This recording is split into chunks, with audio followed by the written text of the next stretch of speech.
Vamos a seguir revisando el libro del filósofo alemán Friedrich Nietzsche, Más allá del bien y del mal. En el número 61 dice: a los hombres ordinarios, a los más, que existen para servir y para el provecho general, y a los cuales, solo en ese sentido, les es lícito existir, les proporciona la religión el don inestimable de sentirse contentos con su situación y su modo de ser, una múltiple paz de corazón, un ennoblecimiento de la obediencia, una felicidad y un sufrimiento más, compartidos con sus iguales, y algo de transfiguración y embellecimiento, algo de justificación de la vida cotidiana entera, de toda la bajeza, de toda la pobreza semi-animal de su alma. A mucha gente ordinaria, sin duda, le acomoda bien la religión, y esto no necesariamente es algo negativo, ya que esa persona, si no se aboca a la religión, esa persona común y corriente, ¿qué haría si no es servir a otros o si no tiene ese propósito? Posiblemente algo negativo, querría aprovecharse de los demás, hacerles daño. Y esto es similar a lo que también dijo otro pensador intelectual, Max Weber, que también era alemán, que dijo que la gente debe trabajar justamente para mantenerse ocupada, sobre todo la gente corriente, y también en la religión justamente, para que no peque, no sea tentado por el pecado. Entonces, esto es para alguien justamente que no tiene eso que caracteriza a los hombres superiores o poderosos, que se pueden controlar, que se pueden dominar, que no necesitan un patrón que les diga qué hacer, ni tampoco una religión. Obviamente me refiero a muy pocos, porque solamente muy pocos tienen autodominio o dominio de sí mismos. Es algo muy difícil de lograr eso. Nietzsche dice esto obviamente pensando en el superhombre. El superhombre definitivamente no tiene nada que ver con un amo, con obedecer a un amo, a un patrón o a una religión, sino que es creador. Entonces sigue diciendo: la religión y el significado religioso de la vida lanzan un rayo de sol sobre tales hombres, siempre atormentados, y les hacen soportable incluso su propio aspecto. Actúan como suele actuar una filosofía epicúrea sobre personas dolientes de rango superior, produciendo un influjo reconfortante, refinador, que por así decirlo saca provecho del sufrimiento y acaba incluso por santificarlo y justificarlo. Aquí más se refiere a aquellos que sienten culpa, que es algo que la religión inculca o pretende que todos se sientan mal de lo que hacen, en un sentido digo. No quiero parecer como esos que dicen pues que demonizan o satanizan a la religión, totalmente no. Pero sí, obviamente tiene eso, tiene el efecto de hacerte sentir culpable. Pero esto también pues lo dijo claramente, o lo sostuvo, hasta lo recomendó Kierkegaard, y decía claramente que el genio es el que más culpa siente. O sea, para él el que más culpa siente es genio. Sin duda esa culpa se alivia cuando uno se dedica a la religión, a hacer el bien de los demás. Sigue diciendo: quizá no exista ni en el cristianismo ni en el budismo cosa más digna de respeto que su arte de enseñar aún a los más bajos e integrarse por piedad en un aparente orden superior de las cosas, y con ello a seguir estando contentos con el orden real, dentro del cual llevan ellos una vida bastante dura, y precisamente esa dureza resulta necesaria. Esta dureza hace recordar también a lo que dijo Séneca, que no era cristiano. La vida dura, la vida en la pobreza es una prueba. Así que eso no es atributo del cristianismo ni de otra religión. También de la filosofía del estoicismo y también de otros antiguos. Pues hay que acordarse nomás de Diógenes. ¿Cómo vivía Diógenes? Ya, pues eso es justamente la dureza. Luego dice: hay en el ser humano, como en toda especie animal, un excedente de tarados, enfermos, degenerados, decrépitos, dolientes por necesidad. Los casos logrados son siempre también el ser humano. La excepción, y dado que el hombre es el animal aún no fijado, son incluso una excepción escasa. Pero hay algo peor todavía: cuanto más elevado es el tipo de un hombre que representa a aquel, tanto más aumenta la improbabilidad de que se logre. Bueno, esto parece que no está muy acorde a la selección natural o evolución, de que solo los mejores están vivos y sobreviven, porque decir que en toda especie animal hay excedente de tarados, enfermos, degenerados, decrépitos, más esto es en la especie humana obviamente, o tal vez en la única o en muy pocas especies. porque en otras están vivos los más fuertes, en general, los más capaces de sobrevivir, los que no están enfermos, ni son decrépitos. Pero es algo innegable. La sociedad mantiene a estos tarados y todo lo que hice aquí sobre pretexto de derechos humanos, lo cual está bien, tener un derecho humano. El problema es cuando uno se comporta no como un humano, peor que un humano, peor que un animal. En ese caso, pues ya creo que es un error que alguien así se mantenga, y por eso es que en muchos países existe pues la pena capital, ¿no? Cuando uno es ya demasiado enfermo. Sigue diciendo: lo azaroso, la ley del absurdo en la economía global de la humanidad se muestra de la manera más terrible en el efecto destructor que ejerce sobre los hombres superiores, cuyas condiciones de vida son delicadas, complejas y difícilmente calculables. Con esta regla de el exceso de tarados enfermos, definitivamente esto afecta pues a los que no son tarados enfermos, mejor dicho, a los virtuosos, buenos, sanos de espíritu, y a los que se han consagrado o han logrado la riqueza espiritual.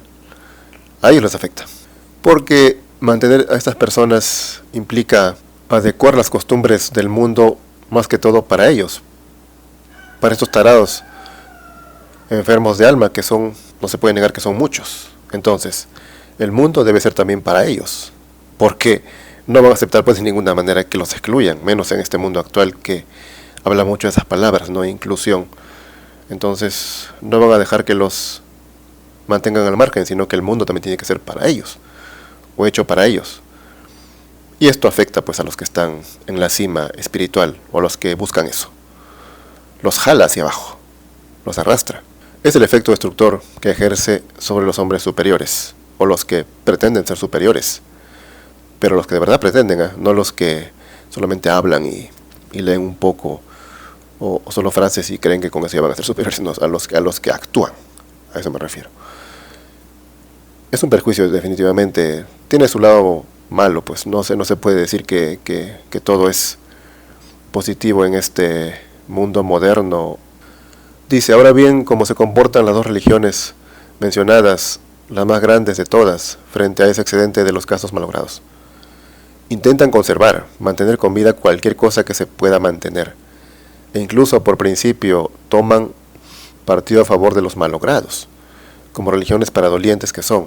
Ellas otorgan la razón a todos aquellos que sufren de la vida, como de una enfermedad, y quisieran lograr de todo, que todo otro modo de sentir la vida fuera considerado falso y se volviera imposible.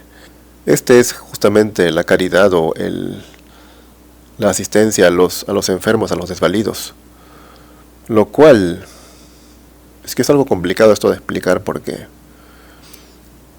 también tiene su lado positivo eso, no se puede negar, pues uno mismo tiene familia que tal vez es de estos casos que aquí manda, que dice malogrados o que son excedentes. Muchos tienen familia, sí, familia que sufre enfermedades, pero aquí sobre todo vamos a ser claros. Definitivamente lo que no sí cabe duda es esto que dice aquí contra los que son malogrados o enfermos de alma, gente que no tiene arreglo, y eso ya lo dijo Platón también. Platón dijo eso, ¿no? Que a esa gente no hay que asistirle en nada. Esa gente debe desaparecer. Platón no decía que hay que desaparecerlos, no, sino que decía simplemente que no hay que prestarles atención, o sea, no hay que ayudarles, o sea, hay que marginarlos, pues. Eso decía Platón. Repito, los enfermos de alma, o sea, los que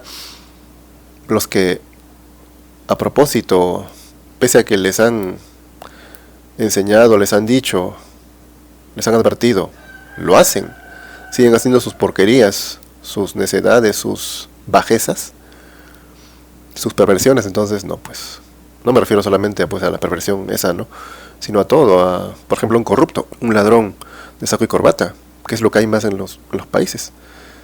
En muchos países pues son condenados a pena capital. Eso es algo claro, pues, que debe haber también aquí en Sudamérica, Latinoamérica, en México. Debe haber eso y debe ejecutarse pues anualmente, mensualmente, como en otros países pasa. ¿Pero por qué se respeta? Pues justamente por esto, ¿no? Porque También aquí habla la religión, ¿no? Y los hipócritas que dicen ser pro vida, ¿no? Que también defienden a estas lacras.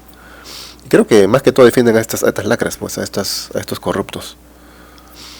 Contra ellos debe ir esto, sobre todo.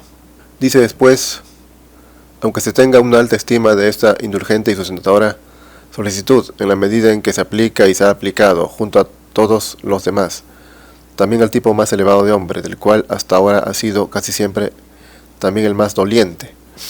En el balance total, sin embargo, las religiones habidas hasta ahora, es decir, las religiones soberanas, se cuentan entre las causas principales que han mantenido al tipo hombre en un nivel bastante bajo. Han conservado demasiado de aquello que debía perecer. Hay que agradecerles algo inestimable.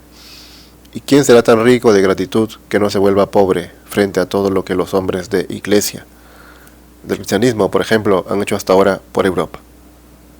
El problema es cuando la religión se impone. Ese es el problema. Aquí no condenamos la religión, pero sí condenamos la imposición de la religión.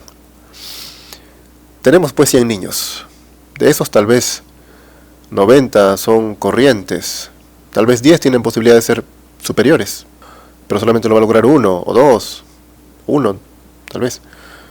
Entonces, la religión lo que hace es, pues, a esos 100, o sea, a esos 10 que podían ser superiores, los iguala, los uniformiza con la mediocridad. Ese es el problema de la religión, justamente, cuando se impone. Y eso es lo que aquí condenamos. O, en este caso, la religión cristiana, que se ha impuesto, sobre todo en la época de Nietzsche, era prácticamente obligatorio. Ahora ya no, pues ahora ya mucha gente hasta se burla o se ríe o se declara atea, ¿no?, en su ignorancia. Por último dice, sin embargo, cuando proporcionan consuelo a los dolientes, ánimo a los oprimidos y desesperados, sostén y apoyo a los faltos de independencia, y cuando atraían hacia los monasterios y penitenciarías psíquicos, alejándolos así de la sociedad, a los interiormente destruidos y a los que se volvían salvajes, ¿qué tenían que hacer, además de trabajar con una conciencia tan radicalmente tranquila en la conservación de todo lo enfermo y doliente? Es decir, trabajar real y verdaderamente en el empeoramiento de la raza europea. Es lo mismo que se está diciendo pues desde antes aquí, digo. Cuando uno atiende a estas personas malogradas, es algo natural que toda la especie en conjunto se estropee un poco o se rebaje a un nivel inferior, no inferior, mejor dicho, que baje un poquito, pues, digamos, el promedio, ¿no? El promedio de las personas. Es que es muy simple esto, pues, repito, ¿no? Si tenemos 10 personas en este caso, y estos malogrados supongamos que sean 3 o 2 ya. Entonces, si atendemos a los malogrados, a esos 2, pues vamos a sacar un promedio de los 10, ¿no?, incluido a esos 2. El promedio va a ser un número. Pero supongamos que no estén esos 2. Que uno los aparte, los saca a un lado. Solamente quedan 8.